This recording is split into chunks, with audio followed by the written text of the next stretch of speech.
Palengke time na naman. Dumaan saglit sa simbahan. At diretso na kami sa merong palengke. Pagdating namin doon sa palengke, aba, ang daming pwedeng bilhin. Hindi tuloy kami makapili. Diretso na lamang kami para maghanap ng gusto namin. Naghanap na lang ng bangus at iba't iba pang mga produkto. Wow! May palaka! Coca!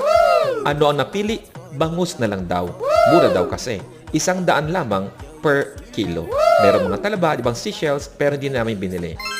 Pagkatapos pumalengke, bumili na muna saglit na merienda, pati na rin ng palamig. Ito ang aming binili. Donut at saka palamig. Kaya pagkatapos bumili, umuwi na.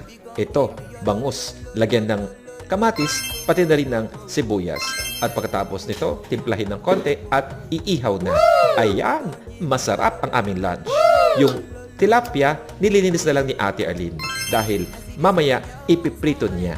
Tinimplahan, nilagyan ng harina, konting itlog at iba't iba pa, piniri.